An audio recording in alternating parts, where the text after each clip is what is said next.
In this lesson, we want to leave aside the large country of our body, which we have only very briefly touched upon, and turn to a look at the wonderful order of other creatures. We look at the sky in the darkness of night. We see an exceptional bird which is searching for food with all of its energy. This bird is a bat. There are many wondrous things, but flying at night is among the most wondrous.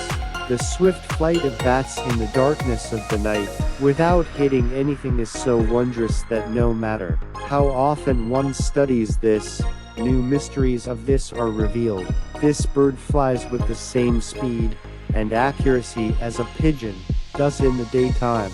If it flies into a dark and narrow tunnel which is full of smoke and twists and turns, it will fly through all of the twists and turns without hitting any of the walls, and not the smallest amount of smoke will be found on its wings. This strange ability of the bat is proof of an effect within it, which is similar to radar.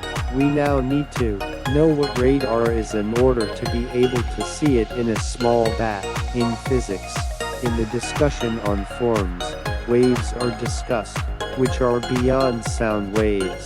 These waves are those same waves whose length and frequency are so great that the human ear cannot hear them. This is why they are called meta-sound waves. When these waves are set off by means of a very strong transmitter, these waves move forward, but whenever they meet up with any kind of a barrier in a point of space, like the aircraft of the enemy, EBC, just like a ball when it hits a wall and bounces back, like our voice before a mountain or a high wall, and based on an accurate record of how long it takes for the sound to return to us, we can measure the exact distance to the object. Many aircrafts and ships are guided by means of radar, and it takes them to whatever direction they want.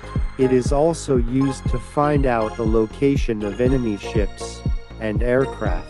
Scholars say that within this small creature, there is something similar to radar, so that if the bat flies in a room which at that same moment, a microphone is put to use to transform meta-sound waves into sound waves which can be heard in each second 30 to 60 times the meta-sound waves will be heard by the bat. Scholars in answer to this say, these waves leave the larynx through the nose of the bat by means of strong organs, and its ears, which are the receivers, receive these. Thus, this bat, in its night travels, is obligated to its ears. A scholar, through experiment, has proven that if you remove the ears of a bat, it cannot fly, avoiding things, whereas if you completely remove its eyes, it will very expertly still be able to fly. That is, a bat sees with its ears, not its eyes. And this is most strange. Now think, who created these two wondrous organs in this small creature, and how was it taught how to use them? And how can it avoid the dangers which exist during its night flying? Who? Is it possible that nature have the intelligence and consciousness to do this, and place these organs, which scientists copy at great expense, in its body?